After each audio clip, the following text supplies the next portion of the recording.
आप देख रहे हैं एसडीएम न्यूज़। मैं हूँ रियाज अंसारी। इस वक्त मैं तारीख शहर औरंगाबाद से बात कर रहा हूँ और आज का जो मेरे विषय है महाराष्ट्र की राजनीति।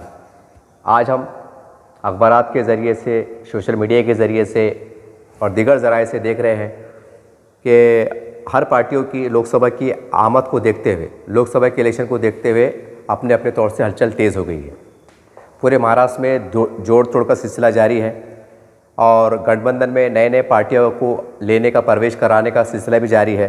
लेकिन इस दरमियान में सोशल मीडिया पे हम देख रहे हैं कि मुसलमानों को, क्योंकि मुसलमानों का एक बड़ा वोटिंग परसेंटेज है और ये ऐसा वोट बैंक है कि जो जिस तरफ चला जाएगा यकीनी तौर से महाराष्ट्र में उसकी सरकार बनना तय है। ऐसा हमने इससे पहले पिछली बार भी देखा है कि पिछड़ी जाति और मुस्लिम समाज के वोट जब एक जगह आते हैं तो कहीं ना कहीं वो सरकार बनाने में अपनी एक भूमिका देते हैं, अपना किरदार अदा करते हैं।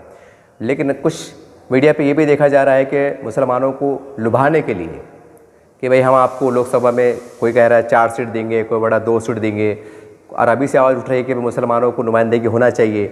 ये सारी बात हो रही है। लेकिन अगर हम पिछले 75 साल का तजुर्बा और 75 साल एक और थोड़ा 15-20 साल, ये 2 तजुर्बे की रोशनी में अगर देखें तो ये कड़वा सच है कि महाराष्ट्र में खासकर सेकुलर पार्टियों से जुड़े हुए जो मुसलमान नेता हैं बड़े बड़े, चाहे कितने भी बड़े एस पे चले जाइए आप, तो ये मुसलमानों का जो उनका हक़ है संविधान के तहत, जो उनका अधिकार बनता है आबादी के हिसाब से, वो दिलाने में अब तक नाकाम रहे। ये कड़वा सच है। इसका सबसे बड़ा सबूत ये है कि महाराष्ट्र में 2.5 साल महाविकास आघाड़ी सरकार थी जिसमें शिवसेना, कांग्रेस, राष्ट्रवादी कांग्रेस, ये सबको पता है। वो चाहते तो 5% का आरक्षण जो कोर्ट ने दिया था मुसलमानों को, तो कम से कम 2.5 साल में रिलीज़ कर सकते थे। भले बाद में कैंसिल होता, बात की बात देखी जाती थी, लेकिन नहीं मिला। और आज वही पार्टियां कह रही है कि भाई बीजेपी का हिंदुत्व ऐसा है, वो बहुत कट्टरवादी है, हम नरम हिंदुत्व है, हमारे हिंदुत्व के अंदर दिल में राम बसते हैं, हम सबको लेके चलते हैं। ये ऐसी तरह तरह की बातें जो है तो मीडिया पे देखा जा रहा है, अखबारात में देखा जा रहा है। सारी बात सही है। इसके अंदर जो हमारी जो इस्लामी संगठन होते हैं तो, और कुछ इस्लामी जो संगठन होते हैं सामाजिक काम करने वाले वो, और कुछ हम समझते हैं कि ऐसे उलमाए दीन जो कहीं ना कहीं इक्का दुक्का जो सेकुलरिज्म की तहफ़्फ़ुज़ की दुहाई देकर या मतलब फ़िरक़ा परस्तों को, ताकतों को इक़्तिदार से दूर रखने के लिए कहीं ना कहीं एक अच्छे अंदाज से जो है तो अपना भूमिका देते हैं, बयानात जारी करते हैं, यहाँ तक कि कभी कभी स्टेज पे नज़र आ जाते हैं। ये हमने पिछले इलेक्शन में देखा है।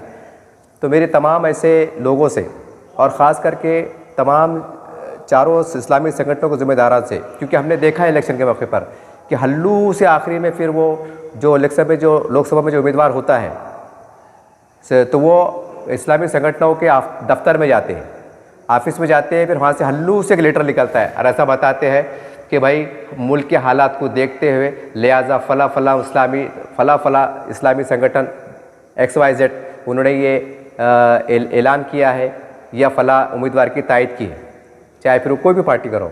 ये हम अक्सर इलेक्शन में देखते हैं। यानी हल्लू से आखिरी में एक तरह का सियासी बम फोड़ देते हैं।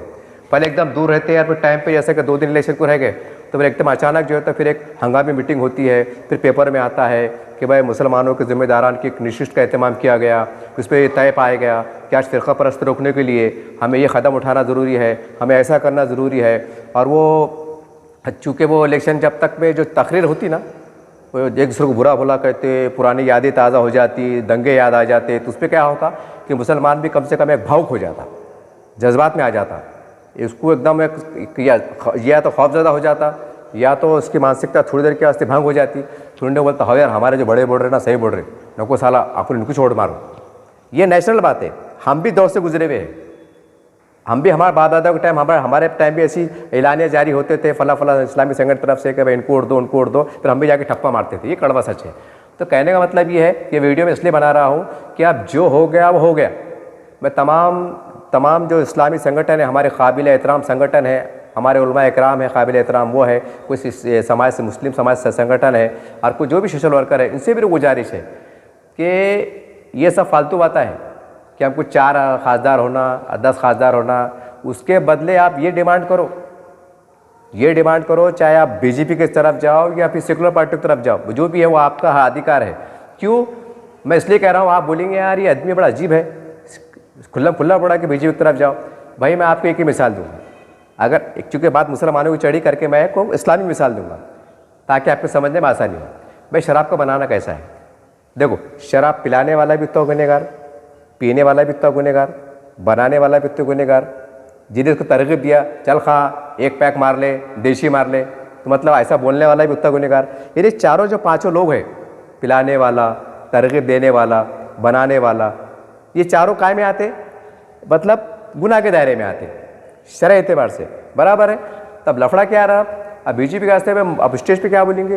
ये बीजेपी है जिसके इख्तियार में, जिनके इशारों पर बाबरी मस्जिद शहीद की गई थी। ठीक है, यानी कि आपने इनको गुनहगार ठहरा दिया सियासी माहौल में, जब स्टेज प्रोग्राम हो गए तो हो गया। अब सवाल ये है कि जिन्होंने इसका भागीदारी बने, जब नरसिम्हा राव की हुकूमत थी और जिन्होंने तयखुन दिया था कि हाथें लगाई जाएंगी, जबकि रिपोर्ट आ रही थी कि भाई माप बढ़ने वाला है, ऐसा होने वाला है, हाँ, तो बोलने का मतलब ये है। और शिलान्यास कौन कराया था? समझ रहे आप? यानी कि फिर एक ही छोरा ना हो, मतलब तुमने इधर से दरवाज़ा खोले, उसको बोले भैया तो आ जा, मतलब दरवाज़ा खुले, तुम बोले आ जा, आगे के बोले भैया आगे काम तू कर ले, मतलब मिल बांट के काम हुआ मुख्तसर अल्फाज में। तो फिर हम किसको अच्छा बोले, किसको बुरा बोले? लेकिन बोलते ना कि भाई हिकमत भी ज़रूरी है, और हर मामले में अपनी अक्ल लड़ाना भी बेकार है, और हर मामले में अपनी सोचना भी है। भाई जितना अच्छा दिख रहा, जो समझ में आ रहा, उतना कदम बढ़ाओ, बाकी अल्लाह रब्बुल आलमीन पे छोड़ो। क्योंकि दिलों को फेरना ये अल्लाह रब्बुल आलमीन के हाथ में है। वो चाहे तो गैरों से काम ले ले, वो चाहे तो अपनों से काम ले ले, वो चाहे तो किसी भी काम ले ले। और ये हुआ है कि कभी जो फ़िरका परस्त ताकत जो शिवसेना से मुसलमान एक ज़माने में दूर हुआ करते थे, आज उलटफेर हुआ है कि वो आज मुसलमान नज़दीक उनकी तरफ जा रहे हैं। ये हम देख रहे हैं कि आए दिन लोग को प्रवेश कर रहे हैं। और ख़ास बात यह है कि उद्धव ठाकरे साहब भी जो तो मुसलमानों के करीब आ रहे हैं, ये भी एक सच्चाई है। लेकिन सवाल ये है कि जो आज से हम 25-30 साल पहले जाते हैं, तो उस ज़माने के हम अखबारात देखते हैं, उनके बयानात देखते हैं, तो फिर आपके बोलने की ज़रूरत नहीं है आपको। यानी कहने का मतलब ये है कि देखो भाई, पिछले साबिक़ा में जो दंगे हुए, फिसाद हुए, इमलाक जलाई गई, कई लड़कियों की इज़्ज़त पामाल हुई, वो अखबारात में दर्ज है। कई कमीशन की रिपोर्ट आज भी दबी हुई है। हालांकि इलेक्शन में बोलते हैं कि वो फला कमीशन दबा हुआ है, वो फला कमीशन की रिपोर्ट दबी हुई है, उसको ऊपर होना चाहिए, दंगे की, इसकी उसकी, लेकिन वो सिर्फ धुआंधार भाषण होते हैं और बाद में बढ़ जाती। तो बोलने का मतलब ये है कि मतलब अगर 30-35 साल पीछे चले जाते हैं कि दंगे हुए, फिसाद हुए, अरे भाई जो बेकसूर मारा गया था, जो भी XYZ, हाँ, उसके दिल से बदुआ तो निकली होंगी ना कि अल्लाह मेरा क्या कसूर था, मैं तो पंक्चर बना रहा था, मेरी इज्जत, मेरी जान चली गई, मेरे बाप की जान चली गई, या मेरे बेटे की जान चली गई, या मेरी पंक्चर की दुकान चल गई, या मेरी बेटी की इज्जत आबरू लूटी गई। जब पुराने दंगे फिसाद में देखो, अरे किसके दौर में हुआ, जब किसकी हुकूमतें थी? तो भाई बदवाएँ जब निकलती तो काम करेंगे ना। तो तुम जिसको गालियाँ देते थे, जिसके दम पे राजनीति करते थे, जिसको पता नहीं क्या क्या बोलते थे, आज अल्लाह ने ऐसा टाइम लाया कि वो पार्टियों को मुसलमानों पर चल के आना पड़ रहा है। अब ये भी ऊपर वाले का क्या बोलेंगे, समझ रहे बात को आप?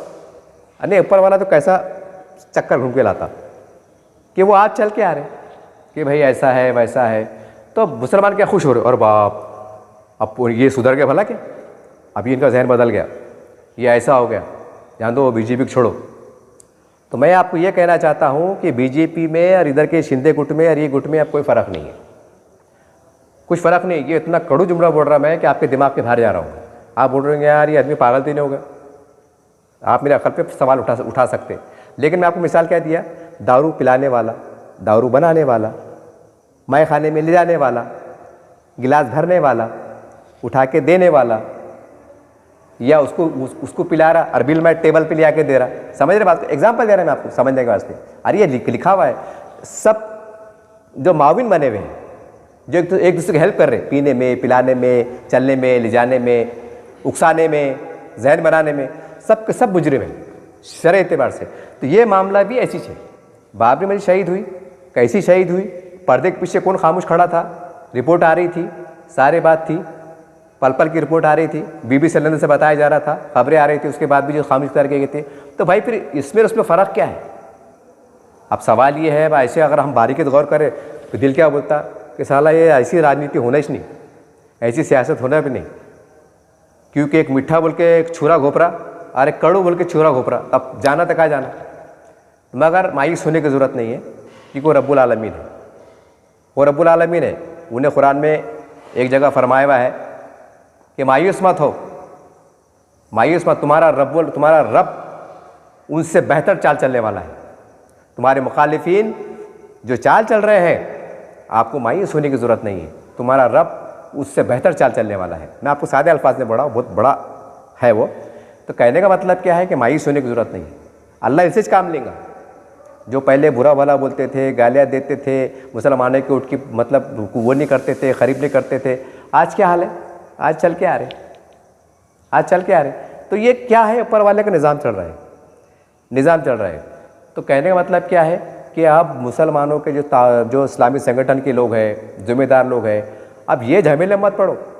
खासदार में सीट मुसलमान कितने दे रहे, 288 में से जो है तो मुसलमान खामदार कितने दे रहे। खुला बोलो, हमको नहीं तो नहीं बोलना, एक भी आमदार मत दो बोलना, और एक भी खासदार मत दो बोलना। हो रहे नहीं, वहाँ बोलेंगे यार ये तो अजीब बात हो रही, हमको इंसाफ दो बोलना। हमको कांबड़े साहब भी चलते, हमको देशमुख साहब भी चलते, हमको दादा भी चलते, हमको काका भी चलते, हमको मामा भी चलते, हमको फुप्पा भी चलते, समझ रहे ना बात को आप? ये भी चलते, हमको सब चलते बोलना। हमको इंसाफ होना। औरंगाबाद से अगर महाविकास अघाड़ी को कोई छुट के खासदार आ रहा, तो भाई आप चुन के आने के बाद जो हमारे समस्या मसाइल हैं, बुनियादी मसाइल जो संविधान हमको दिया है, ईमानदारी से हम पे वो काम करके दो, हो गया बात। वही काम अगर दूसरा बंदा कर रहा तो फिर हमको क्या ज़रूरत है? क्योंकि लफड़ा क्या आ रहा, आप बोलेंगे यार ऐसी किसी बात कर रहे हैं यार ये पत्रकार साहब, ये कहीं थोड़ा सा ऐसा सोच रहे होंगे आप। नहीं ना, क्योंकि हमने इससे पहले देखे अंतुल्य साहब इतना बड़ा आदमी, अगर वो आज खासदार बन जाता औरंगाबाद का उनकी हयाती के टाइम, तो आज मैं समझता हूँ कि रफ़ीक ज़करिया के बाद ये अंतुल्य साहब इतना बड़ा काम कर देते थे कि उससे डबल काम हो जाता था। मगर हुआ क्या, जातिवाद का लफड़ा आ गया, ऊपर ये चलन दो नीचे ये चलन दो, और खप गए, सीट गिर गई ना। अब ये जो औरंगाबाद में नई राजनीति में हलचल हुई, जो बड़ा उलटफेर हुआ, ये एक इत्तेफाक हम कह सकते हैं, एक मौजूदा कह सकते हैं, एक खूबसूरत हादसा कह सकते हैं। पर हादसा जब लफ्ज़ आता है तो इंसान की रूह कांप उठती है। हादसा बोले तो इंसान लगता है एक्सीडेंट, लेकिन ये ऐसा सियासी एक्सीडेंट था, इतना खूबसूरत एक्सीडेंट था। ये एक्सीडेंट से भी मुसलमानों को फ़ायदा छुआ। फ़ायदा ये हुआ कि जो लोग मुसलमानों को ये समझते थे अब तुम कहाँ जाएंगे, अब तुम किधर जाएंगे, तो मुसलमानों ने बता दिए हम तो डूबे शर्म, तुमको भी डूब मरेंगे। अब हमारा क्या फ़ायदा हुआ नहीं हुआ बात की बात है, ये चर्चा का विषय है, वो तो खैर जनता टाइम पे बता देंगे अगर है तो सारी बात है। लेकिन कहने का मतलब ये है कि जैसा मुसलमान एक मतलब टूट के गुस्से में उन्होंने एक्शन में आ गए थे, और औरंगाबाद में नया सियासी एक्सीडेंट हुआ था, तो मुसलमानों को भी चाहिए कि उससे बड़ा एक्सीडेंट के लिए तैयार रहो। अब वो तो एक्सीडेंट हुआ था खूबसूरत, जो भी अल्लाह की तरफ से था, लेकिन हम अपने तरफ से तैयारी करें। अब चाहे भाजपा हो या सेना हो, भाजपा के लोग भी अगर इंसाफ देने बैठे, क्योंकि हम देखते हैं अखबार में आते हैं, हमारे खुद दानिश्वर क्या बोलते हैं कि वो कुर्सी के भूखे हैं, वो इक़्तिदार के भूखे हैं, उनको प्यार नहीं है, वो सिर्फ उनको कुर्सी होना। अरे भाई जब तुमको अंदर की बातें मालूम है कि उनको वो कुर्सी के भूखे हैं, वो इक़्तिदार के भूखे हैं, उनको तुम चाबी दे दो, वो खुद सिर्फ तिजोरी की हिफाजत करते, समझ में आ रहा ना? तो भाई उनसे बातचीत करो ना। और बुला रहे अपने को, बुला रहे, बातचीत करने में क्या बिगड़ रहा है अपना? अरे जब तुम बैठेंगे नहीं, बात करेंगे नहीं, समझ में कैसे आएगा? बस फ़िरका परस्त है, नहीं बाबरी मस्जिद ऐसा हुआ था, वो वैसा हुआ था, तो फिर वही तो बढ़ रहा ना मैं। अरे भाई जो जिन्होंने शहीद कराने में अपना पर्दे के पीछे से ठंडे आपा बिस्मिल्लाह आपा बन के काम करे, तो उनको माफ़ कर देते। अरे भाई अब ये है, बैंक में समझो मैं काम कर रहा, मैं बैंक का मुलाजिम है, मैंने दरवाज़ा खोल के दिया, बाहर चोरा खड़े हुए, मैंने दरवाज़ा खोल दिया, इशारा दे दिया आ जाओ भैया, समझ रहे आप? वो आए, तिजोरी लूटे भाग गए। अब लोगों का बड़े, अरे चोर आए थे। अरे दरवाज़ा कौन खोला था? दरवाज़ा तो मैंने खोला था ना। एग्जाम्पल दे रहा मैं, जब दरवाज़ा मैंने खोला था तो मैं भी तो भागीदार हुआ ना।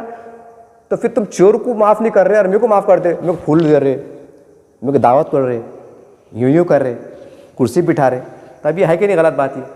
तो मुसलमानों थोड़े कड़ू फैसले लो। देखो अरे अल्लाह पे छोड़ो, क्योंकि दिलों का फेरना अल्लाह के हाथ में। हमारे दिमाग में क्या छोड़ा, नहीं ऐसे ये वैसे, नहीं, अल्लाह रब्बुल आलमीन है। वो अपने बंधु 70 माँ से बढ़कर प्यार करता है। और 75 साल में हम कितने मजलूमी से गुजरे, कितने हालात से गुजरे, कैसे कैसे नाहगानी वाक़यात से गुजरे, किस तरह के हालात से गुजरे, ये रब्बुल आलमीन खूब जानता है। और जो उस वक्त हालात से गुजरे होंगे, जिस हालात से उनकी मौत हुई, जो अखबारत में आया हुआ है, तो उनके दिल से कुछ दुआएँ निकली, किसके दिल से बदुआएँ निकली, आहें निकली, वो असर तक काम करेंगी ना। और वो असर है कि आज महाराष्ट्र में बांध काम हो गया, आज बांध काम हो गया। जिनका तोती बोलती थी दबदबा था, दबदबा था, दबदबा था कि एक शिवसेना का जो स्टिकर शेर बोलते हैं ना, शेर, वो गाड़ी पे अगर कोई खरोच मारता था तो ऐसा लगता था कि औरंगाबाद में फिसाद हो जाएगा। ये हमने आंखों से देखे, मैं इसका चश्मित गवाह हूँ कि भाई वो पोस्टरों के लिए अगर थोड़ा सा खरोच भी मार दिया तो ऐसा लगता था औरंगाबाद से लग जाएगा। ये मैं आज से 15-20 साल पहले का मैं चश्मित वाक़या हूँ, मैं गवाह हूँ उसका। यानी क्या टाइम था, देखो कितना दबदबा था। और आज क्या हो गया, निशान भी गायब, पार्टी भी गायब, सब गायब और खड़े हुए हैं। आप इस सुप्रीम कोर्ट में जा रहे, अब हाई कोर्ट में जा रहे, ये एहसास है। हम भी गए थे, मुसलमान भी गए थे कि वे दंगे हुए, बेखुसूर मारे गए, हमको इंसाफ दो, हमारी इमलाक लूटी गई, हमारी जानें गई, हमको इंसाफ दो। मगर इंसाफ वो उस वक्त नहीं मिला, अल्लाह ने इंसाफ करा। और ऐसा इंसाफ करा, और ऐसा इंसाफ करा कि हमको ज़रूरत नहीं पड़ी, हमको ज़रूरत नहीं पड़ी। अल्लाह ने ऐसा टकरा दिया आपस में कि बांध काम हो गया। बोलने का मतलब क्या है, ये सियासी घटनाएं हैं। तो बोलने का मतलब कि हमने सब्र से काम लिया तो अल्लाह ने अच्छे अंदाज से हमको उसका फल भी दिया। अब क्या करो, अब दिमाग से काम करो। अब बोलेंगे वो, हम मुसलमानों में सबसे बड़ी कमज़ोरी क्या है कि भाई वो उससे दुश्मन रख रहा, तुम हमारी तरफ से आओ, वो दुश्मन को गिराना है, बीजेपी को गिराना है। तो बाबा तुम्हारा भुट्टा तुम्हारा सामने का दुश्मनी मोल लेना। मतलब तुम आराम से कुलकर्णी साहब, दादा साहब, काका साहब स्टेज पे आके गालियाँ देंगे, फिर सरकार बना लेंगे, फिर बाद में क्या होगा, फिर बाद में जब चुन के आएंगे फिर हल्लू से आवाज़ आएंगी, फिर ईडी के छापे, फिर सीडी के छापे, फिर आखिरी में ओके, फिर बाद उसके बाद खोके, उसके बाद ओके। यानी मतलब फिर हमारा वोट दे के, नहीं दे के, गालियाँ दे के, सुन के चुप जिंदाबाद मुर्दाबाद के क्या मतलब आया। खाया पिया कुछ नहीं, गिलास पूरा बारह ना, एकदम साफ सुथरे अल्फाज से बोल रहा। और हमारे जिम्मेदारी से बोल रहा कि आप है ना ये ठंडे ठंडे बातें बंद करो। आप फ़िरक़ा परस्त को हराना है, संविधान को बचाना है, माहौल बहुत आगे बढ़ गया, माहौल बहुत आगे बढ़ गया। आप काम की बातें करो। तुम कुर्सी बैठने वाले हैं ना, ये हमारा औरंगाबाद ज़िले में इतना परसेंटेज है, जालने में इतना परसेंटेज है, मालेगांव में इतना परसेंटेज है, हम आपके साथ चलते हैं। हमारा क्या है, एक मंशूर बनाओ और वो मंशूर स्टेज पे आके कोई उलमा कराम ने पढ़ना कि हमने फला पार्टी से, चाहे भाजपा के जिम्मेदार हो या इनके या इधर के हो, कि हमने 17-18 मंशूर पे इनसे बात की और हमारे 17 अज़ाइम ये है कि हमारे बस्ती में पानी होना, स्कूल होना, बच्चों को लोन होना, मौलाना फाइनेंस के हमको रोज़गार मिलना और हमको जो तो घर की योजना में घरा मिलना। ये सारे पढ़ के सुनाओ कि हमने 17-18 मुद्दे पे से बातचीत की करके हम इनके साथ जा रहे। और मुसलमानों तुम इनके साथ जाओ, गवाही हम देते और उनको बोलने लगाना कि हमने इनसे बातचीत करे। अब वो गया, वो पहले जो मीठे मीठे बाता, सादगी के बाता, चुपती बाहर डाल दे रहे, हम फुल जा रहे, गुलदस्ता दे दे रहे, हम फुल जा रहे, फ़ोटो ले रहे, अब आपने उम्मत खप जा रही। वो धंधे मत करो, आप ये लफड़े करो मत, वरना भैया लेखी के दो और ऑन कैमरा बोलो कि 17 बातें आपको मंजूर है क्या, या ऐसा काम करेंगे तो हमारे फ़ायदे होंगे, नहीं तो इतने बुरे हाल होंगे, ऐसे कुत्ते हाल लिखेंगे हमारे।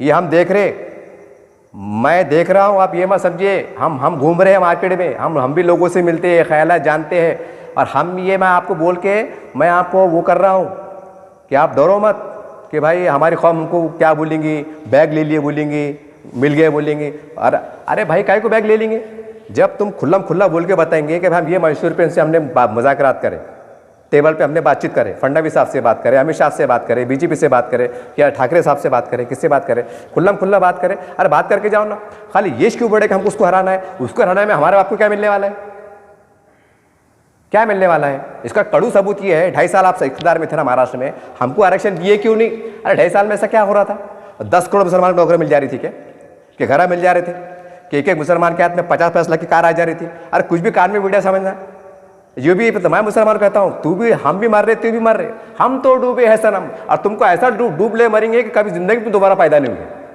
अब तो भी तुम्हारा सब जाके तुम जिंदा है, तुम्हारा वजूद बढ़ जाएगा सियासी एतबार से, क्योंकि हम तो मर गए। ये भी हम मौज बेच रहे, मट्टी काम कर रहे, पंचर बना रहे, और सही भूखे तो नहीं मरेंगे ना। ईमान हमारा क्या है, अल्लाह भूखा सुलाता भुगटाता नहीं। देखते हैं अल्लाह है, अरे वो रब्बुल आलमीन है, कभी न कभी इसको माया आएंगी, कोई ना कोई अल्लाह कोई ना कोई इसके दिल में रहम डालेगा, या तो हमारे दरमियान में इसको ईमानदार खाइद पैदा हो जाएगा वफादार, या नहीं तो उनको अल्लाह उनमें से खड़े कर देगा, कोई किसको खड़े कर देगा और अल्लाह उसे काम ले लेगा, क्योंकि अल्लाह का वादा है अगर तुम ऐ मुसलमानों अगर तुम हमारा काम नहीं करेंगे तो हम गैरों से काम ले लेंगे। ये लिखा हुआ है, ऐसा नहीं कि मैं दिल से फ़ायदा पढ़ रहा। तो कहने का मतलब क्या है कि मैं तमाम जिम्मेदारों से हाथ गुजर कर हाजिर करता हूँ कि आप कौम को वो मत करो। 75 साल हो गए और जो रिपोर्ट आई हुई ना सच्चर कमेटी की रिपोर्ट कि मुसलमान देश का दलित से बिछड़ गया, तो ये तमाशा है। तमाम इस्लामी हमारे संगठन है, मैं माफ़ी के साथ पहले सबसे पहले मैं आपसे माफ़ी चाहता हूँ, माफ़ी के साथ आपसे कर रहा हूँ, ये आपके ऊपर भी तमाशा है कि जब सुप्रीम कोर्ट का रिटायर्ड जज ये रिपोर्ट ये रिकमेंड कर रहा है, ये टिप्पणी कर रहे हैं, लिख रहे हैं कि दलितों से आप बिछड़ के रह गए, तो फिर आप क्या कर रहे थे 50 सालों में? आप क्या कर रहे थे? अब आप बोलेंगे अब जनाब तुमको समझता क्या, अब हमने हर बात बोल के बताना क्या, हम मदरसे बना रहे थे, मस्जिदें बना रहे थे, हम ये कर रहे थे, हम वो कर रहे थे, या आप ऐसी बातें करेंगे? अरे भाई सियासत में आओ ना, सियासत में अधूरा क्यों ला रहे? आप अधूरे आ जा रहे और अधूरे में मज़ा नहीं आता ना। अगर मेरे को कैंसर टीबी हो गई और मैं अधूरा इलाज कर रहा तो आखिर में मेरी मौत तो यकीनी है, तो पूरा इलाज करो ना, या तो करो मत, ना तो करो तो पूरा इलाज करो, अच्छे अंदाज से आओ और खुल के आओ। बोलना भाई हम कौम हमको मानती, हम कौम के बड़े उलमा इकराम जिम्मेदार हैं, हम कौम को मानती है, हम खुल के मुज़ाकरात कर रहे और खुला प्रेस कॉन्फ्रेंस ले रहे। भाजपा के लोग बैठे हुए या सेना के लोग बैठे हुए, जो भी आपको है भाई हमारे मंशूर है, क्या बोलना है साहब आपका, दादा काका क्या बोल रहे हैं आप, दे रहे कि नहीं दे रहे? वो बोले हम देते, पहले काबीना मीटिंग में लेते, तो बोला डन, सौदे करो, सियासी सौदे। ये बाद में गुच्चर का हल्लू से बैग ले लिए होंगे और बैग दे दिए होंगे, ये कहीं को बिला वजह धंधे। अरे करो ना, जब हमारे बड़े वो है, इख्तिदार में वो है, नीचे से ऊपर तक वो है, तो आप हमारे लिए बात करो। कौन करेगा? मैं करूँगा कि गफूर भी चाय वाले करेंगे, कि रज़ाक भी पान टपरी वाले करेंगे? तुम्हारे कुछ लोग लाखों लोग मानते, तुमको बात करना पड़ेगा ना। फिर सवाल ये है मेरा बड़े अदब एहतराम से उलमा इकराम से, अब आप बोलेंगे यार हमने कैसी बात करना, ये करना, तो सवाल ये है ना कि हमारे जो उलमा इकराम जो फांसी पे लटके थे, तो काय को लटके थे? चल रहा था, अंग्रेज तो बोले थे मौलाना साहब इधर से आ जाओ ना, तुम जान दो, छोड़ो, तुम आ जाओ, हम तुमको दे देते। अंग्रेज तो वैसे बोले थे, ऑफर कर रहे थे हमारे साथ आ जाओ, लेकिन हमने क्या बोले, नहीं हम गुलामी बर्दाश्त नहीं करेंगे, हम जुल्म सितम बर्दाश्त नहीं करेंगे, ईमान का जज्बा, इंसानियत का जज्बा। फिर आप कहाँ का जज्बा? वो उलमा इकराम ने जब फांसी लटक रहे थे तो ये सोच के लटक रहे थे क्या, नहीं ये बहुत बड़ा इस्लामिस्तान बन जाएगा, ये इस्लामी रियासत बन जाएगी? नहीं, ये बोल रहे थे कि इंसानियत पे जुल्म हो रहा, अत्याचार हो रहा, इसलिए फांसी पे तख्ते पे चढ़ गए। और वो चाहते थे कि इस मुल्क में हिंदू मुस्लिम इत्तेहाद बना रहे और हम तमाम अक़वाम मिलजुल के रहे, उनके अज़ाइम, उनकी सोच, उनके नज़रियात, उनके अफकार ये थे। तो फिर आप क्यों नहीं आगे बढ़ रहे? आपको फांसी पर लटकना नहीं है, डंके की चोट पे आगे आना है, कामयाबी देना नहीं देना अल्लाह के हाथ में। कम से कम ये तो मालूम पड़ेगा कि मुल्लत इस्लामिया का बड़ा तबका भटक रहा था, सियासी महाज पर डगमगा रहा था, पर हमारे काबिल एहतराम उलमा इकराम ने बड़ी हिकमत के साथ, बड़ी दानिशमंदी के साथ, बड़ी सूझबूझ के साथ इनसे भी बात किए, उनसे भी बात किए। समझ में तो आता कौन झूठ बोल रहा, कौन सही बोल रहा, कौन अच्छा बोल रहा, नहीं बोल रहा, कुछ तो आएगा, अरे कुछ तो रिजल्ट आएगा। कैसा तो नहीं कि वहाँ जाने तो नज़्बिल्लाह हम क्या मुशरिक हो जा रहे हैं, कि इस्लाम से खारिज हो जा रहे हैं, ऐसा कुछ भी नहीं है, ऐसा कुछ भी नहीं है। तो मैं उम्मीद करता हूँ कि दर्द भरी बातें थी और मेरी अकेले की बातें नहीं है। कई लोगों ने बोले यार ये बातें चढ़ी, लोगों ने यहाँ तक बोले कि हम तुम्हारे चैनल पे बोलते, लेकिन बोलते ना अंदाज गलत रहता, कोई कुछ भी मतलब अड़म तड़म बोल देता करके। मैं बोला नहीं यार अपनी बोल दो, क्योंकि हम हमारे बड़ों के किसको बोलेंगे? आप जो भी है इस्लामी से अलग अलग पार्टियों से बोलो, समाजी संगठन से बोलो, आप हमारे बड़े हैं। अगर हम समाज में क्या चल रहा, क्या बातें चढ़ी, वो अगर हम आपके पास नहीं बोलेंगे तो हमने किसके पास जाके बोलना? मोहन भागवत साहब के पास जाके बोलना? क्या किसके पास जाके बोलना? और आप सर्वे करो ना, मुल्क के हालात क्या चढ़ रहे, क्या नहीं चढ़ रहे। हाँ, और आप बात ही नहीं करेंगे, कल को फिर एकदम बीजेपी पूरी गिरफ्त 100% 400 आंकड़ा पार करके आएंगे, फिर तो आना पड़ेगा ना। वो साहब वो हमारा वो कुर्बानी त्यौहार आ गया, ज़रा ऑर्डर दो ना, ज़रा कि आने जाने की सहूलत दो। जाते ना, फिर बकरीद आती, वो फिर बोलते वो पानी की सहूलत दो ना। अरे उनके पास जाते हैं ना घुमा फिरा के, तो शुरू में जाओ ना। शुरू में जाने में क्या होता है, एक दबदबा रहता कि नहीं यार पहले आए थे, इनकी वजह से हमको सीटें मिली, हमारे सीट मिले सारी हो, इन्होंने हमको वोट दिलाए, इनकी वोट में भागीदारी है, तो उनको भी रहा महंगा, दया आएंगी, माया आएंगी, तो काम होंगे ना। तो उनको याद रहते इलेक्शन में किने क्या बोल वचन दिया था, उनको याद आता ना, अरे यार अच्छा ये मौलाना साहब थे क्या, बहुत बोल रहे थे हमको। तो अब आए अब हिसाब से अदब के दायरे में, मोहतरम क्या क्या है। और रमज़ान का हमारा ज़रा देखो ना, ज़रा 30 दिन का ज़रा लाइट जारी होती। एक एग्जांपल दे रहा मैं आपको। तो फिर वो ऐसा बेबसी से जाने से वट के साथ जाओ, थोड़ी तकलीफ होगी, यानी कि अल्लाह देख रहा ना। अगर अपनी नीयत साफ सुथरी है और कौम परस्ती की है, इंसानियत परस्ती की है, इंसाफ दिलाने की है, तो जाओ।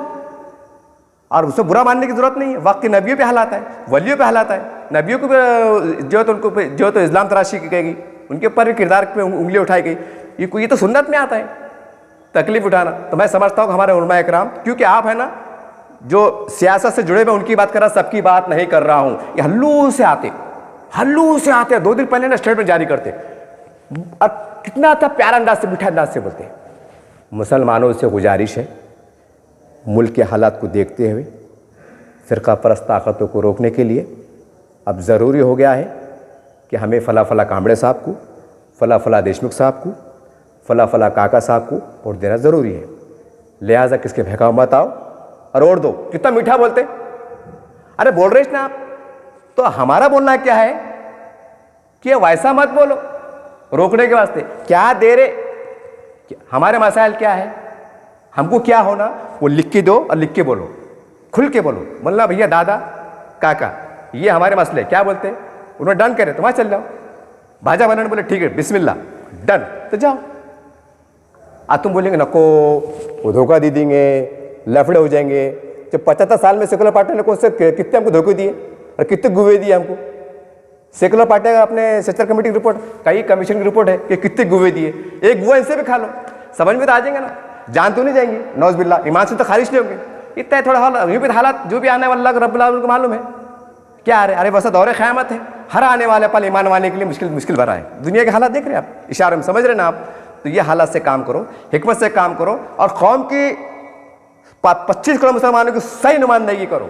गुपचुप से एक दिन पहले बोलना, ऐ मुसलमानों फ़िरका परस्त ताकत रोकने के लिए इनको वोट दो।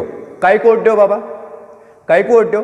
2.5 साल इख्तियार में रहते और हमारा बांध काम करते, 5% के आरक्षण नहीं देते, हमारे को काम नहीं करते, हमारे वक्त की ज़्यादा लुटरी वो सब चलन दे रहे। ये क्या बात हुई, ये क्या बात हुई। बहरहाल अगर हमारे काम होते तो ठीक, नहीं तो हम तो डूबे शर्म, आपको भी ले डूबे मरेंगे, और ऐसा डूब मरेंगे कि आप भी दोबारा पैदा नहीं होंगे सियासी एतबार से। उम्मीद करता हूँ कि जज्बे को, दर्द को आप महसूस करेंगे। बोला चला माफ़। अल्लाह हाफिज़। जय हिंद, जय महाराष्ट्र।